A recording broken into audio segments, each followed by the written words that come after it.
ॐ भूर्भुवः स्वः तत्सवितुर्वरेण्यं भर्गो देवस्य धीमहि धियो यो नः प्रचोदयात् ॐ शान्ति शान्ति शान्तिः.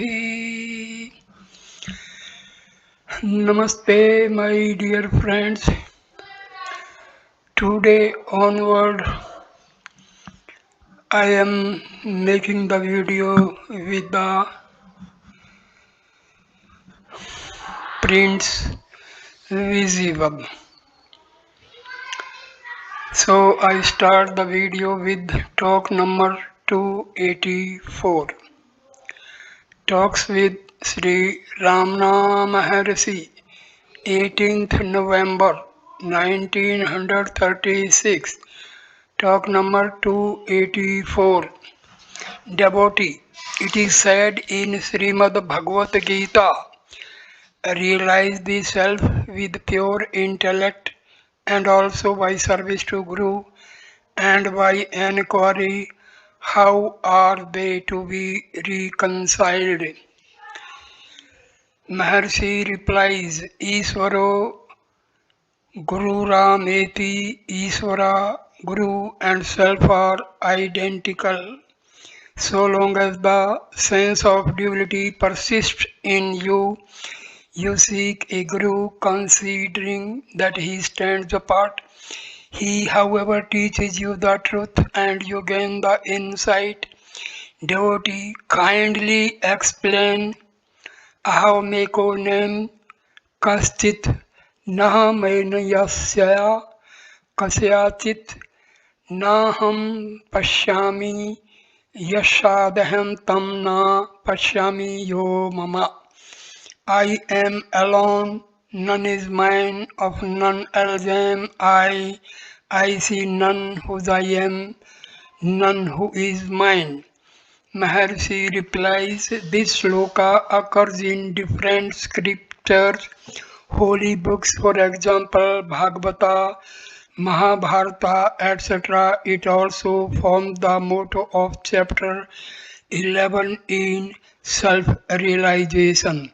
Ahem, I is only one, egos are different, they are in the one self. The self is not affected by the egos. I is one only. I is the truth. All that follows is meant to refuse the sense of duality. Talk number 285. Devotee, if the self be itself aware, why am I not aware of the same? Even now, Maharshi, there is no duality. Your present knowledge is due to the ego and only relating. Relative knowledge requires a subject and an object, whereas the awareness of the self is absolute and requires no object. Remembrance also is similarly relative, requiring an object to be remembered and a subject to remember. When there is no duality, who is to remember whom? Devotee, what happens to the created ego when the body dies? Maharshi, ego is I thought. In its subtle form, it remains a thought, whereas in its gross aspect, it embraces the mind, the senses, and the body. They disappear in deep slumber along with the ego. Still, the self is there. Similarly, it will be in death. Ego is not an entity independent of the self in order that it must be created or destroyed by itself. It functions as an instrument of the self and periodically ceases to function, that is to say, it appears and disappears. This might be considered to be birth and death. Relative knowledge pertains to the mind and not to the self. It is therefore illusory and not permanent. Take a scientist for instance, he formulates a theory that the earth is round and goes on to prove it and establish it on an incontrovertible basis. When he falls asleep, the whole idea vanishes. His mind is left blank. What does it matter if the world remains round or flat when he is asleep? So you see the futility of all such relative knowledge. One should go beyond such relative knowledge and abide in the self. Real knowledge is such experience and not apprehension by the mind. Devotee, why does not Sri Bhagwan go about and preach the truth to the people at large? Mercy, how do you know that I am not doing it? Does preaching consist in mounting a platform and haranguing to the people around? Preaching is a simple communication of knowledge. It may be done in silence too. What do you think of a man listening to a harangue for an hour and going away without being impressed by it so as to change his life? Compare him with another who sits in a holy presence and leaves after some time with his outlook on life totally changed. Which is better, to preach loudly without effect or to sit silently, sending forth intuitive forces to play on others? Again, how does speech arise? There is abstract knowledge unmanifest. From it there rises the ego, which gives rise to thoughts and words successively, so that abstract knowledge leads to ego, to thoughts, to words. Words are therefore the great grandson of the original source. If words can produce an effect, how much more powerful should the preaching through silence be? Judge for yourself. Talk number 286. Devotee, why can we not remain in Susupti as long as we like and be also involuntarily in it just as we are in the waking state? Maharshi, Susupti continues in this state also. We are ever in Susupti. That should be consciously gone into and realize in this very state. There is no real going into or coming from it. Becoming aware of that is samadhi. An ignorant man cannot remain long in susupti because he is forced by nature to emerge from it. His ego is not dead and it will rise up again. But the wise man attempts to crush it in its source. It rises up again and again for him to impelled by nature. That is prarabdha.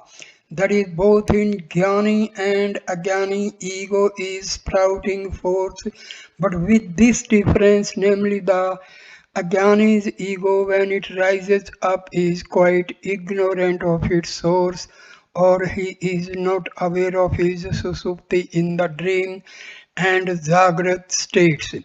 Whereas a jnani, when his ego rises up, enjoys his transcendental experience with this ego keeping his laksha aim always on its source. This ego is not dangerous. It is like the skeleton of a burnt rope. In this form, it is ineffective. By constantly keeping our aim on our source, our ego is dissolved in its source like a doll of salt in the ocean. Devotee, Sri Ramakrishna says that Nirvikalpa Samadhi cannot last longer than 21 days. If persisted in, the person dies. Is it so? Maharshi, when the prarabdha is exhausted, the ego is completely dissolved without leaving any trace behind. This is final liberation. Unless prarabdha is completely exhausted, the ego will be rising up in its pure form even in Jivan Muktas.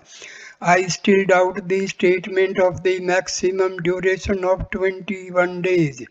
It is said that people cannot live if they fast 30 or 40 days, but there are those who have fasted longer, say 100 days. It means that there is still prarabdha for them. Devotee, how is realization made possible?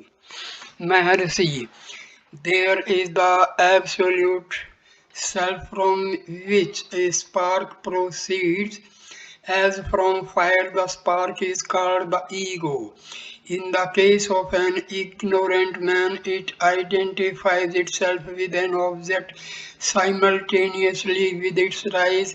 It cannot remain independent of such association with objects. This association is ajnana or ignorance, whose destruction is the objective of our efforts. If its objectifying tendency is killed, it remains pure and also merges into the source. The wrong identification with the body is de atam buddhi. I am the body idea. This must go before good results follow. Devotee, how to eradicate it?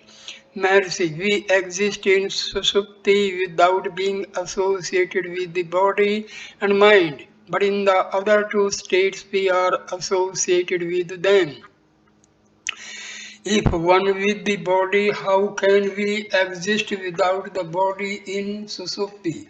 We can separate ourselves from that which is external to us and not from that which is one with us. Hence, the ego is not one with the body. This must be realized in the waking state. Avasthatraya, the three states of waking, dream, and deep sleep should be studied only for gaining this outlook. The ego in its purity is experienced in intervals between two states or two thoughts. Ego is like that caterpillar which leaves its hold only after catching another.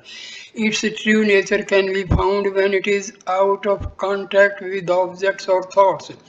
Realize this interval with the conviction gained by the study of Avasthatraya, the three states of consciousness. Devotee, how do we go to sleep and how do we wake up? Maharshi, just at nightfall the hen clucks and the chicks go and hide themselves under her wings.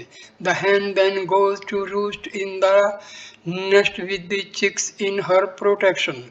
At dawn the chicks come out and so does the hen. The mother hen stands for the ego which collects all the thoughts and goes to sleep. At sunshine the rays emerge forth and are collected again at sunset. Similarly, when the ego displays itself, it does so with all its paraphernalia. When it sinks, everything disappears with it. What does Susupti look like, devotee? What does Susupti look like? Maharshi, in a cloudy dark night, no individual identification of objects is possible, and there is only dense darkness. Although the seer has his eyes wide open, similarly in Susupti the seer is aware of simple nescience. Sri Bhagavan is said to have remarked to an inquisitive person, what is the meaning of this talk of truth and falsehood in the world, which is itself false? 27th November 1936, talk number 287. A Punjabi gentleman, a doctor by profession, came here with his wife to visit Sri Bhagwan. He was in the hall when Sri Bhagwan came in after lunch. Then he asked, how should I meditate? I do not have peace of mind. Mercy, peace is our real nature. It need not be attained.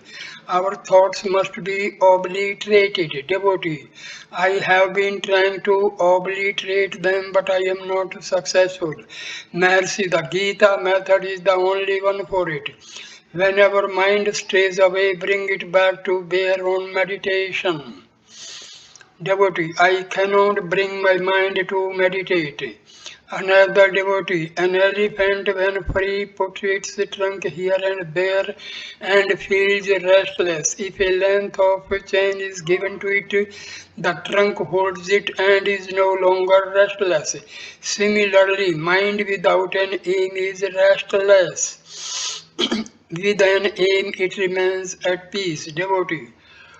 No, no, it is all theory. I have read many books, but no use. It is practically impossible to make the mind concentrate. Maharshi, concentration is impossible so long as there are predispositions. They obstruct bhakti also.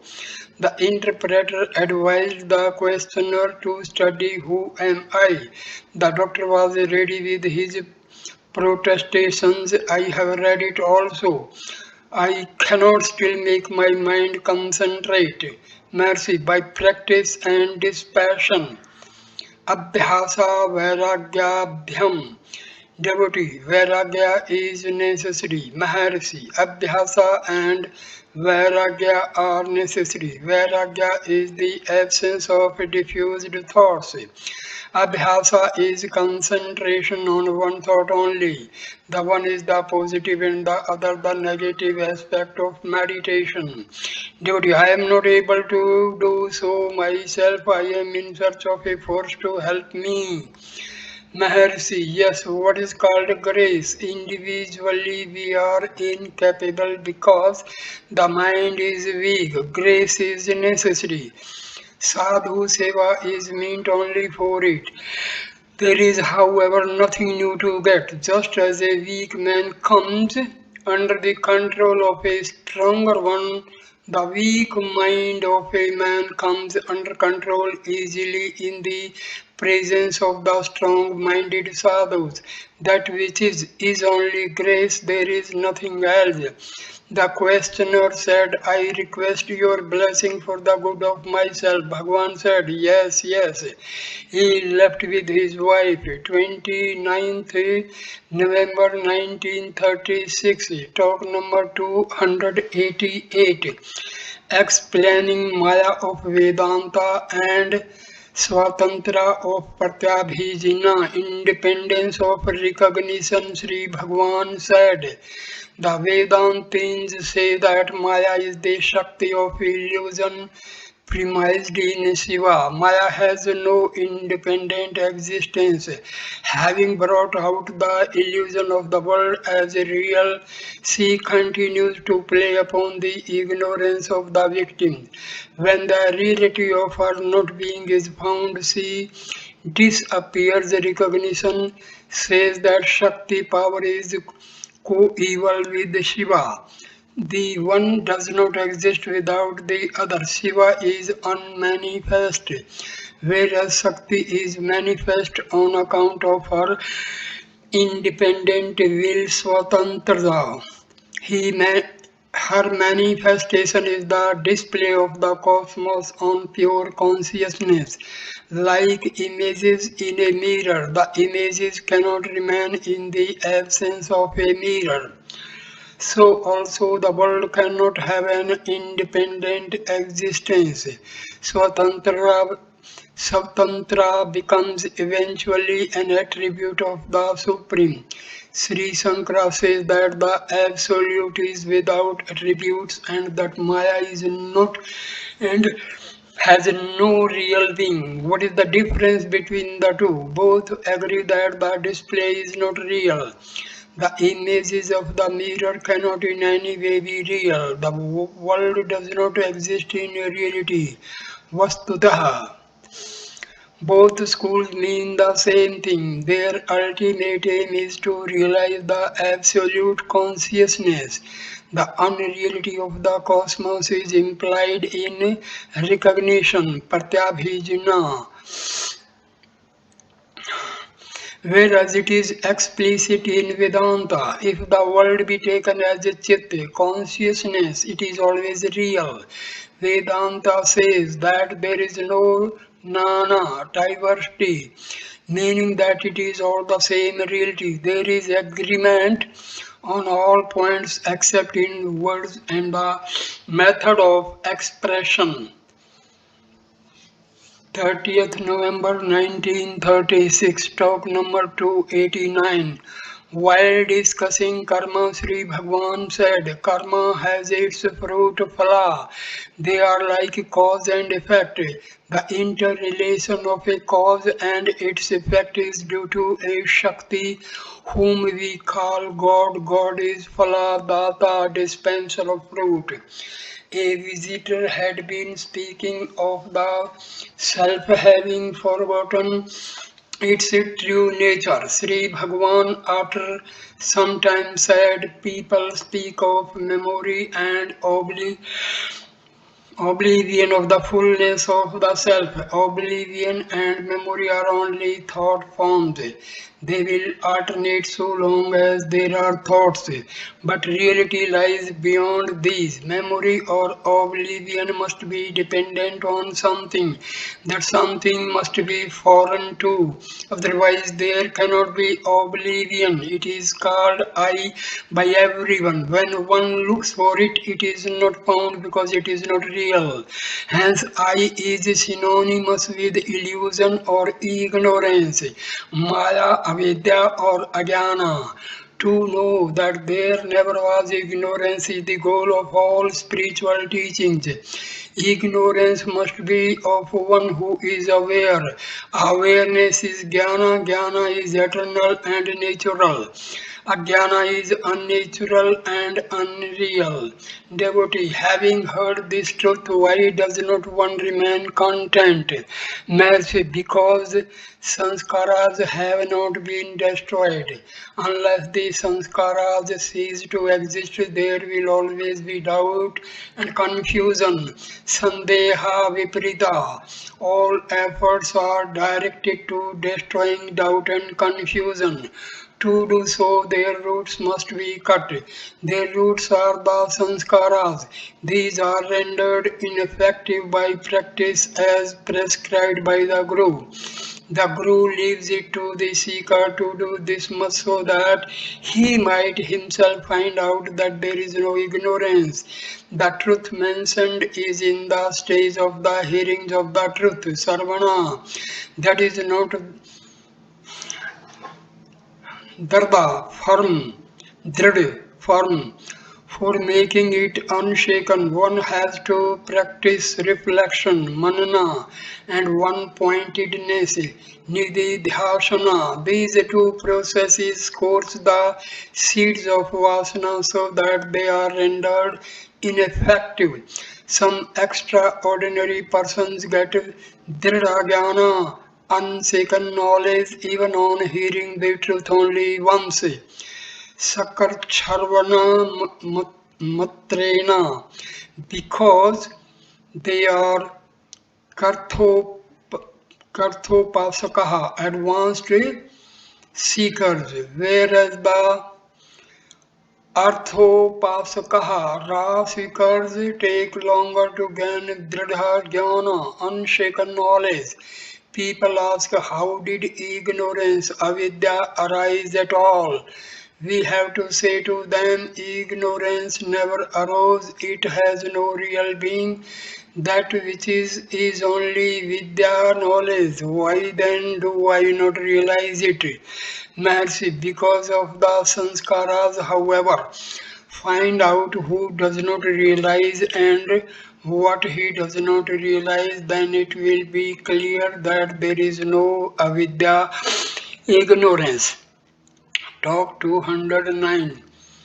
Mr. Sagarmal, a Marwadi gentleman, a cotton merchant from Bombay, seems learned in Srimad Bhagavata Gita. He asked, Srimad Bhagavad Gita says, Mataha Prataram Nanyat Kinchit, and later on Sutre Mani Gana Iva. There is nothing different from me, and later on, like beads strung on a thread. If there is nothing but Sri Krishna, how can the world be said to be like beads on a string?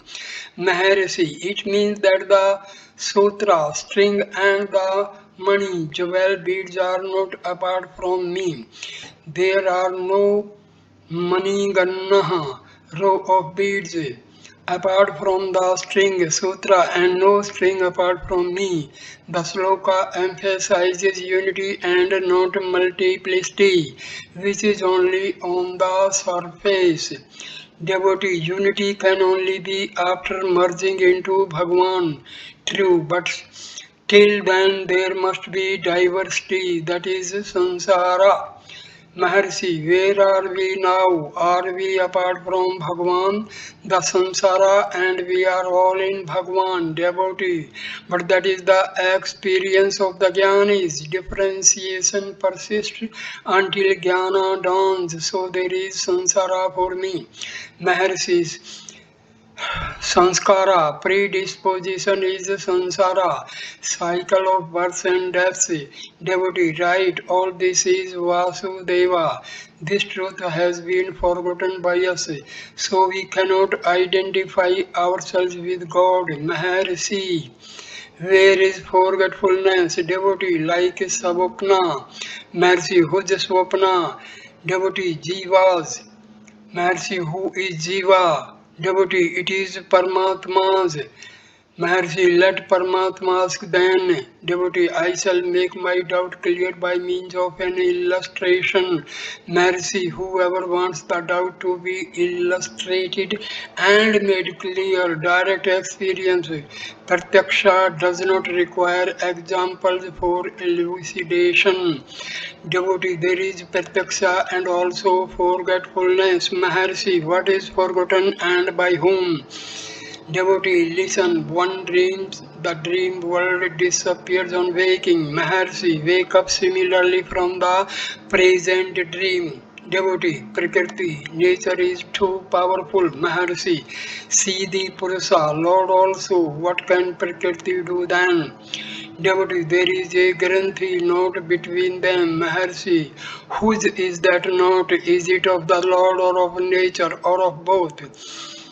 Devotee, due to Brahma. Maharshi, then Brahma must ask for or must be asked, to whom is Swapna or the note? You are always saying, I ask, who is that I? Devotee, I do not perceive. Maharshi, I is eternal. It would vanish if it were anything particular. It is perfection, so it is not found as an object. Devotee, but I am imperfect.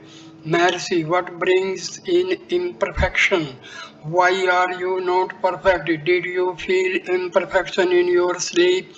Why do you not remain so even now? Bring sleep into the waking state, Jagrata Susupti, and you will be alright. Ya Nisa Sarva Bhutanam. Parshato Munyeh.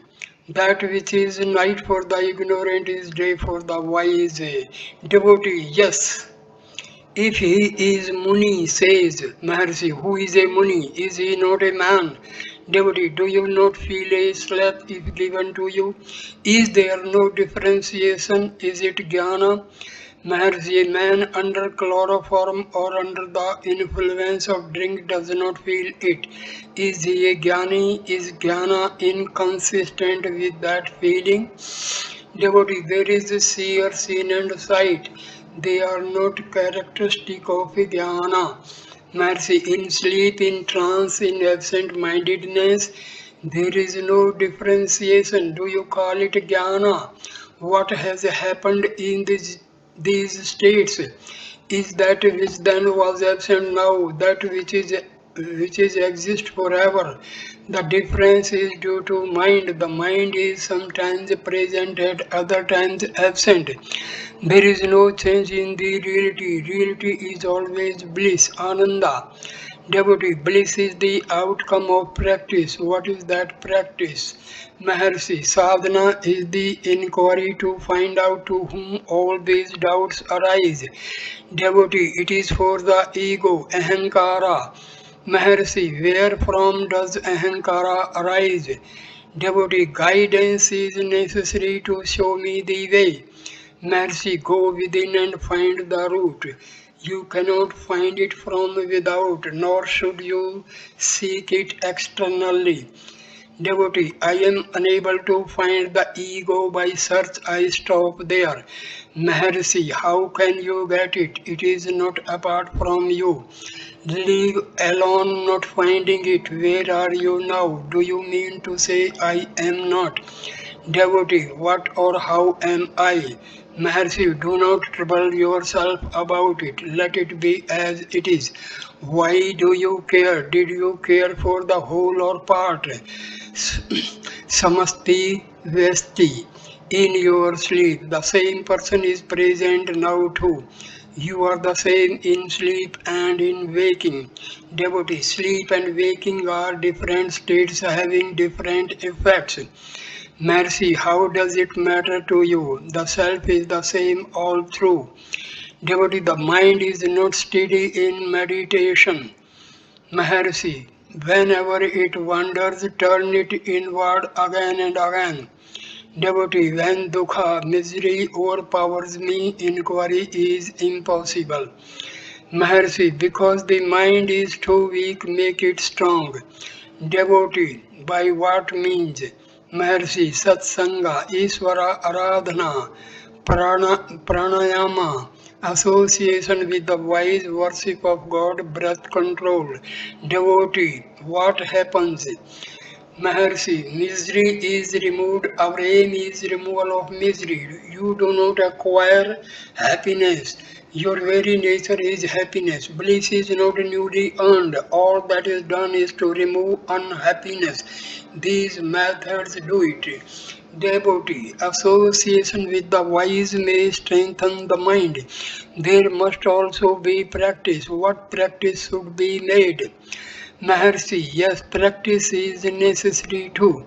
Practice means a removal of predispositions. Practice is not for any fresh gain, it is to kill the predispositions. Devotee, Abhyasa, practice should give me that power. Maharshi, practice is power. If thoughts are reduced to a single thought, the mind is said to have grown strong. When practice remains unshaken, it becomes sahaja, natural. Devotee, what is such practice? Maharshi, inquiring into the self, that is all. Atmanaya vasam nayet, fix the mind on the self.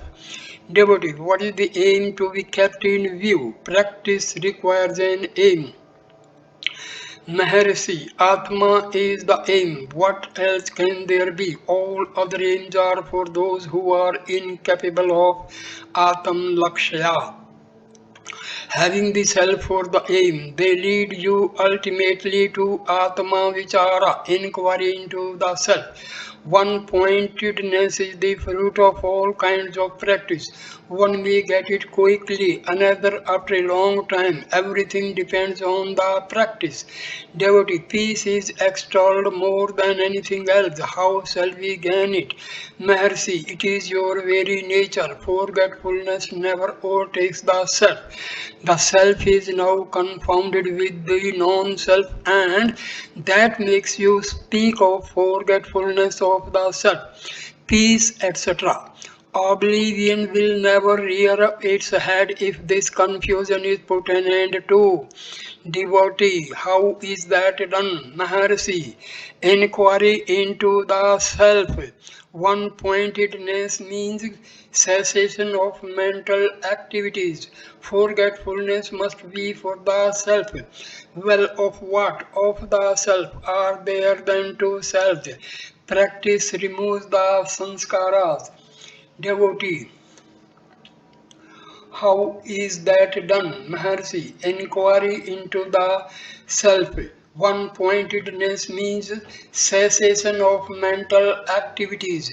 Forgetfulness must be for the self. Well, of what? Of the self. Are there then two self? Practice removes the sanskaras. Devotee, but sanskaras are infinite and eternal. from beginningless time. Maharshi, this itself is a sanskara. Give up that idea and all sanskaras will disappear at once. That is Visranti, repose, Shanti, peace. Peace is ever present, but you hold it down and rise over it and thus disturb it.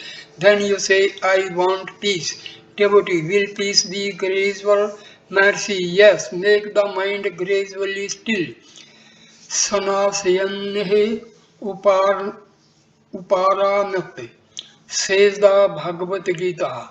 After some time, the visitor asked if one Mr. G had been here on or about the 20th instant he himself had heard of Maharshi from him. Mr. G was full of joy after his visit here. Maharshi, how can I know the names of all the visitors? He might have been here, all are full of joy. There is no name, no form. Name is, however, needed for Avyavahara empirical life. 5th December 1936, sparks from the anvil to talk number 291. Question, how you spoke of Apyas, Apyasrama beyond the asramas, beyond the orders of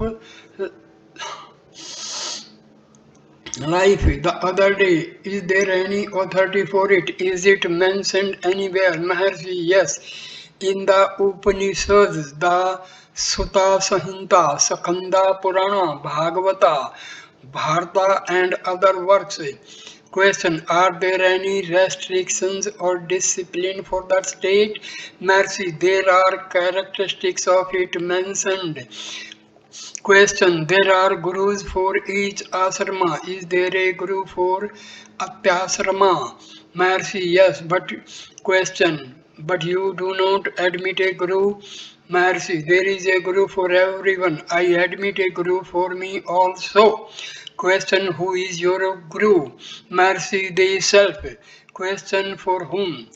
Mercy for myself. The Guru may be internal or external. He may reveal himself internally or communicative externally.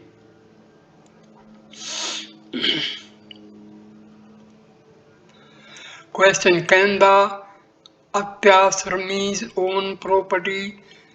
Maharshi, there is no restriction for them. They may do what they please. Sukha is said to have married and begotten children also. Question, the Atyasarmi is like a householder in that case. Mercy, I have already said that he is above the four recognized asramas. Question, if they can marry, own property, etc., they are only gristas. Mercy, that may be your view. Question, can they own property and convey the same to others? Maharshi, they may or may not, all depends on their prarabdha. Question, is there any karma for them? Maharshi, their conduct is not regulated according to any rules or codes. Question, when visitors want to stay here, say 2 or 3 days, do they take your permission? Mercy, the permission from the management is permission from me. The visitors come here for me. The management is for me. Wherever there is mutual agreement, I do not interfere. When visitors come here and I admit them, will others dare go against my wishes? My consent is implied in the actions which take place with mutual goodwill. Sri Bhagwan was shown a stanza in his own handwriting in praise of himself as Subramanya. Sri Bhagwan said that the handwriting was his own, whereas the ideas were Perumal Swami's. Question, but do you not agree with the statement made in it? Maharshi, in the same way as an idol is praised as Subramanya.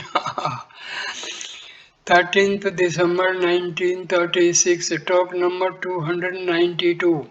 In reply to a question, if Tanmatras are the operating factors in dreams. Sri Bhagwan said no, Tanmatras are Sukshma, subtler than that. Although the dream creations are subtle as compared with the gross world of the wakeful state, yet the dream creations are gross compared to Tanmatras.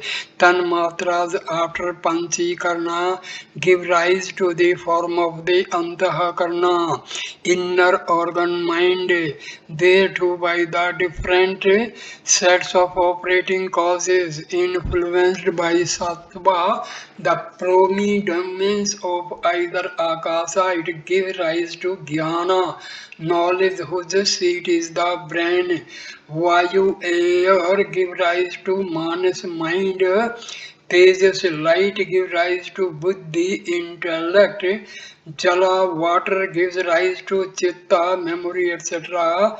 Prithvi earth give rise to ahankara ego.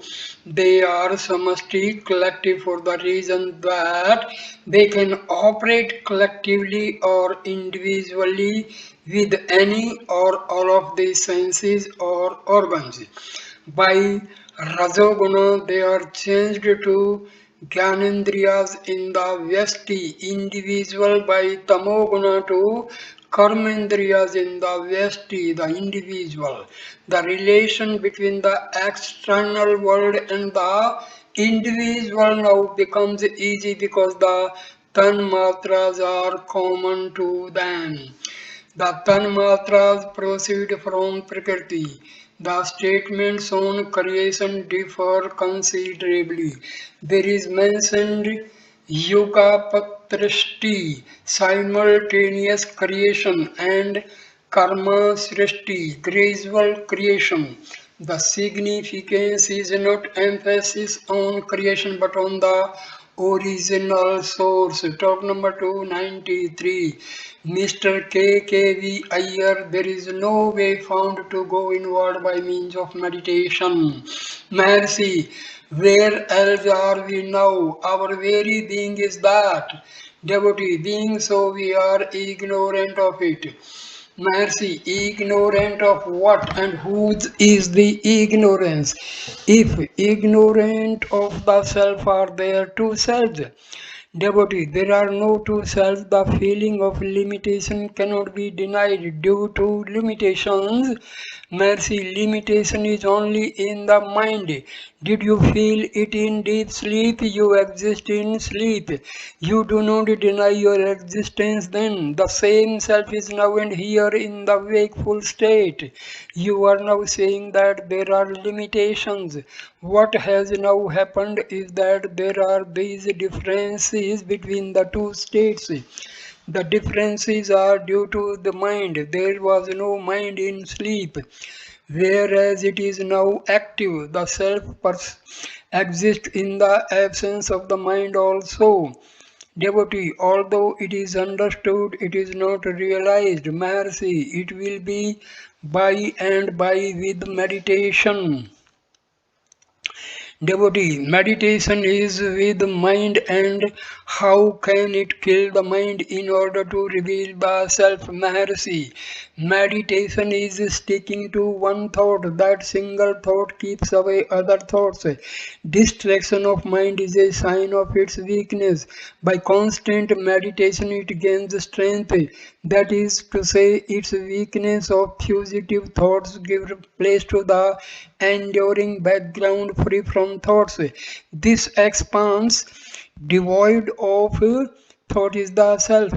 Mind in purity is the self. Sri Bhagwan continued in reply to the former questioner.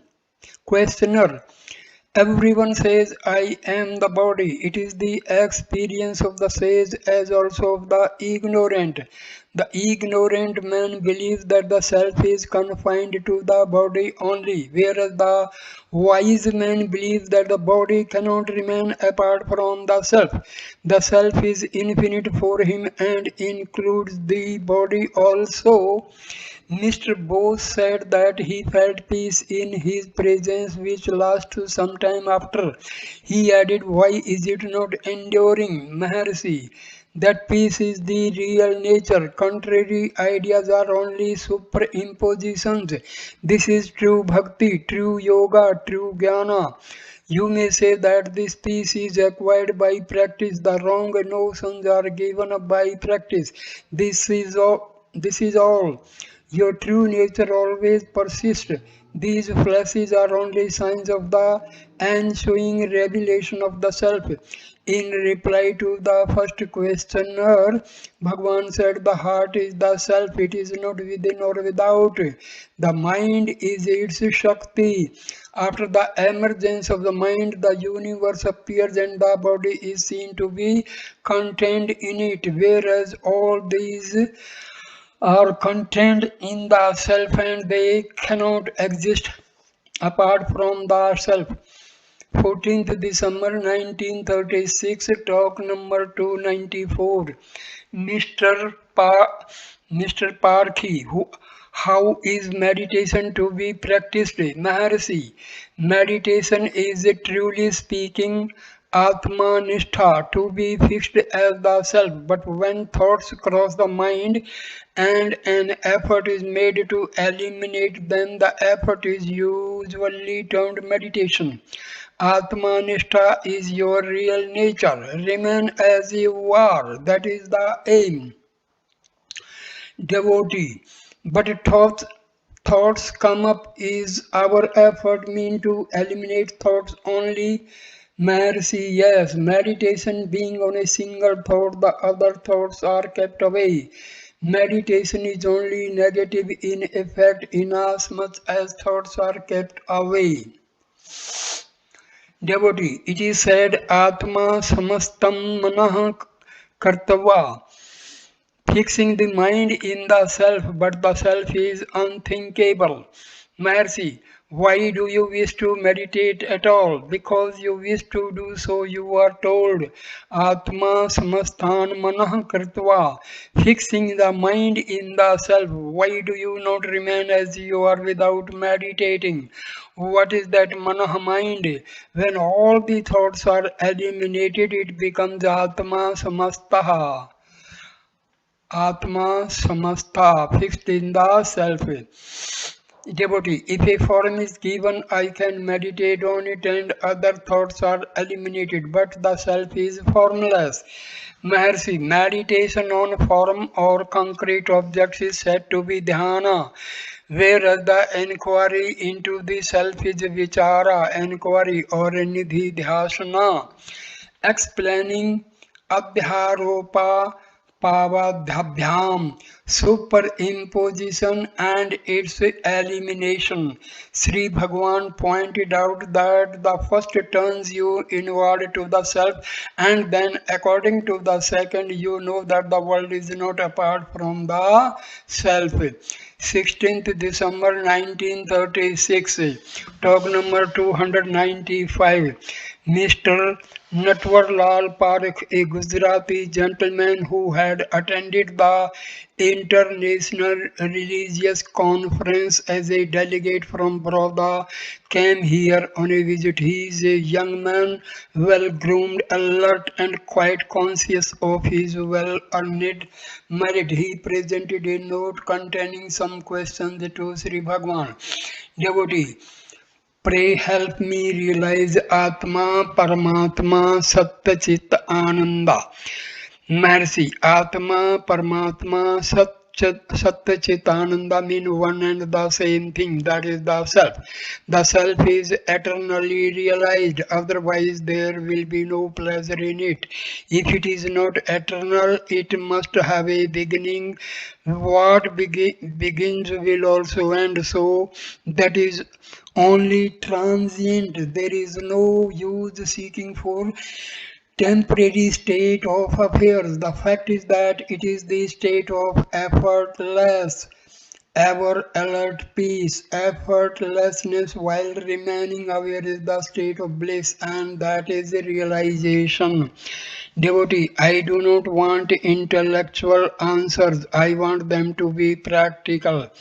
Maharshi, yes, Direct knowledge does not require intellectual discourse since the self is directly experienced by everyone. They are not at all necessary. Everyone says I am. Is there anything more to realize? Devotee, it is not clear to me. Maharshi, you exist, you say I am. That means existence. Devotee, but I am not sure of it. That is my existence. Maharshi, oh, who then is speaking now? Devotee, I surely, but whether I exist or not, I am not sure. Moreover, admitting my existence leads me nowhere. Mercy, there must be one even to deny the existence. If you do not exist, there is no questioner and no question can arise. Devotee, let us take it that I exist. Mercy, how do you know that you exist? Devotee, because I think, I feel, I see, etc.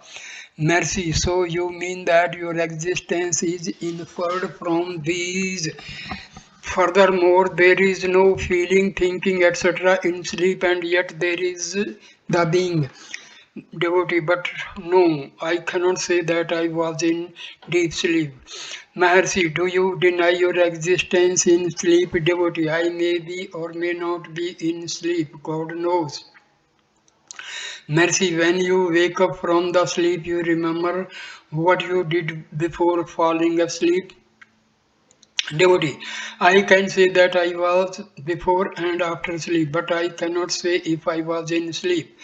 Maharshi, do you now say that you were asleep?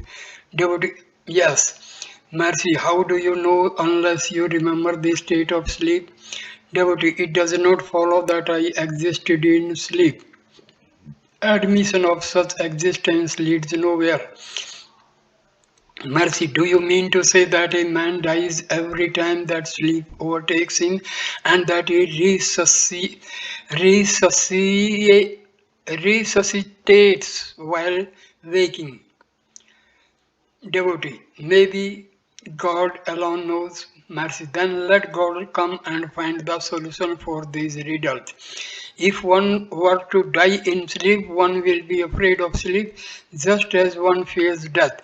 On the other hand, one courts sleep. Why should why should sleep be courted unless there is pleasure in it? Devotee, there is no positive pleasure in sleep. Sleep is courted only to be rid of physical fatigue. Mercy, well, that is right. To be free from fatigue, there is one who is free from fatigue. Devotee, yes. Mercy, so you are in sleep and you are now too. You were happy in sleep without feeling, thinking, etc. The same one continuing now. Why are you not happy? Devotee, how can it be said that there is happiness? Mercy, everyone says, Suk, Sukham aham swapasam. I slept happily or was blissfully asleep. Devotee, I do not think that they are right. There is no sukha, bliss. It is only absence of sorrow.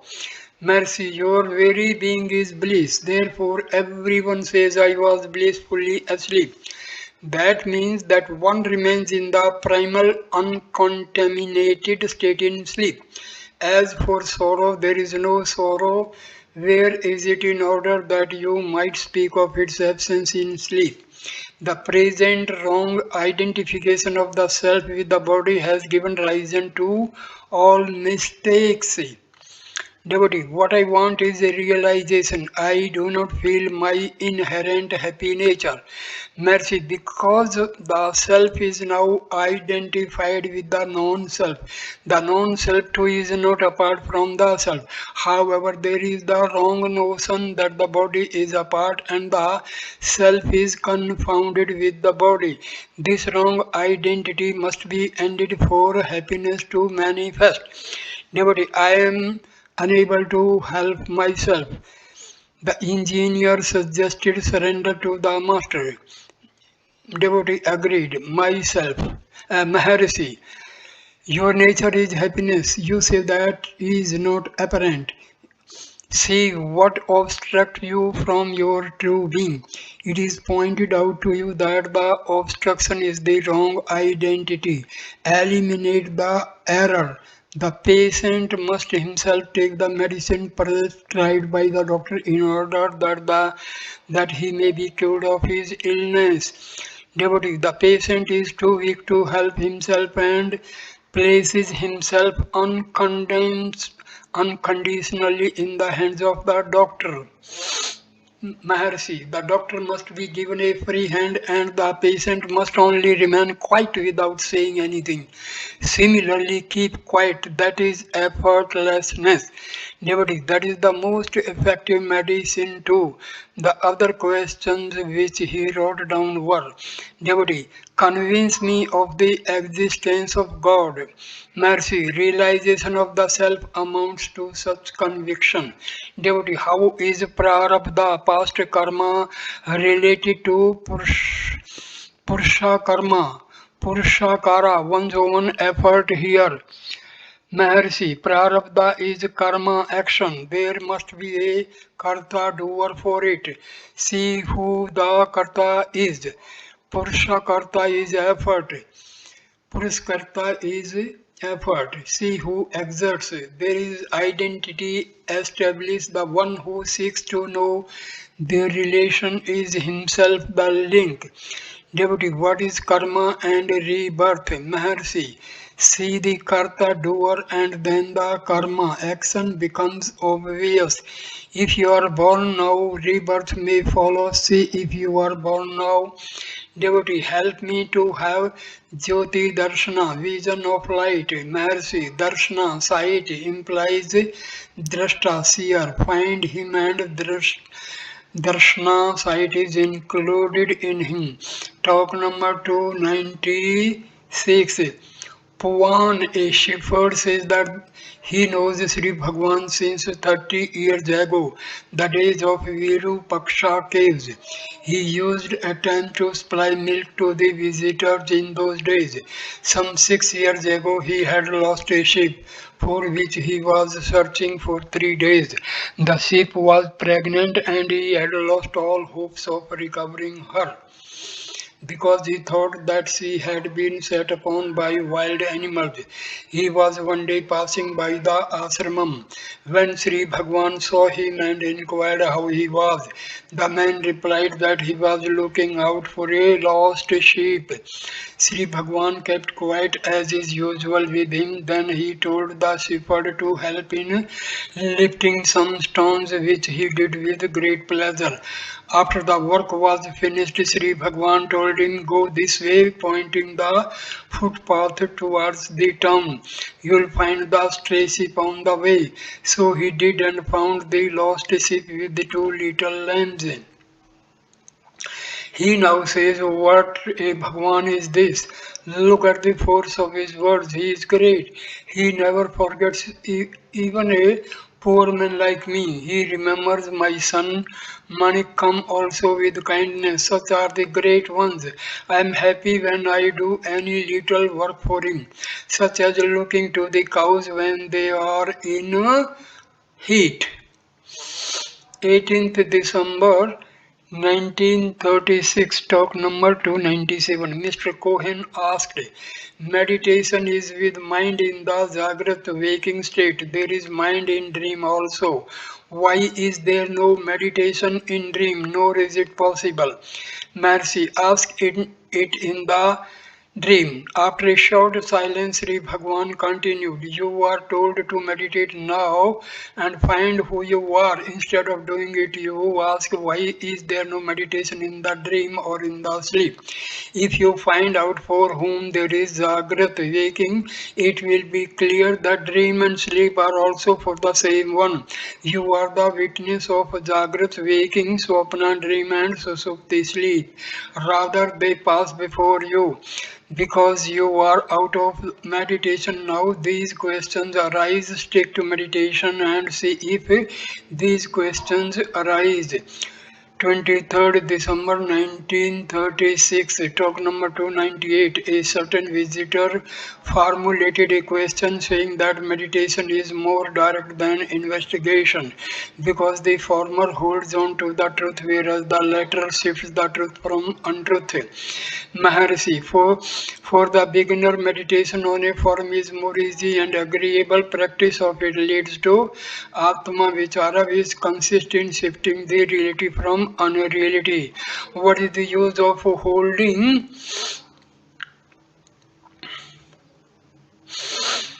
on to the truth when you are filled with the antagonistic factors? Atma Vichara directly leads to realization by removing the obstacles which make you think that the self is not already realized. Talk number 299. Mr. T.K.S. Iyer asked Sri Bhagwan about the source of sound.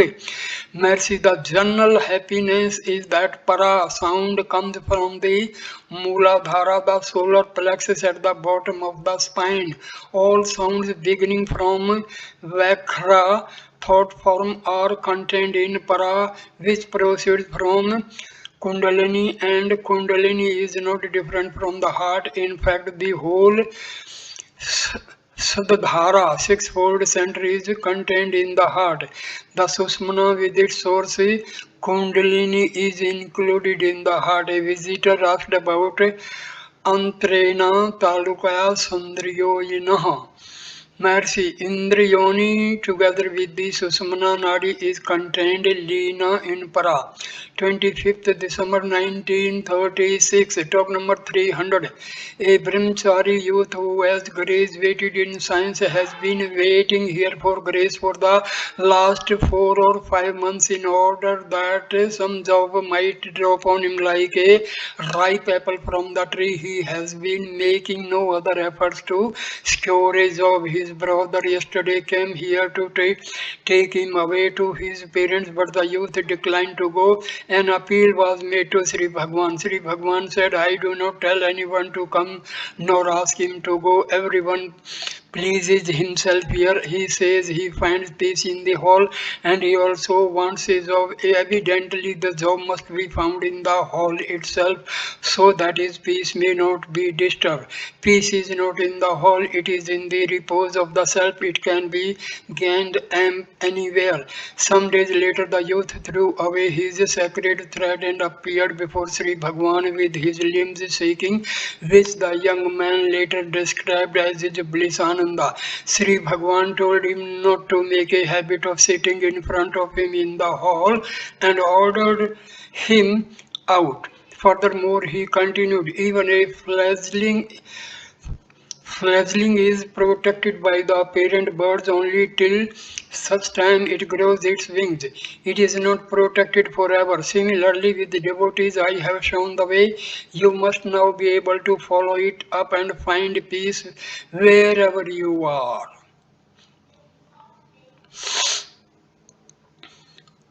The young man thinks that Sri Bhagwan gave him Upadesha in the following words: the self, that is, ego, must be subdued by oneself. The man, however, has refused the offer of a job to him in one of the local schools and thinks that he has been given a mighty job by Hill or by Sri Bhagwan. What that job is, the world will know later, he says. He had further anticipated all these days' occurrences some months ago and had foretold them to his mother and to his friends.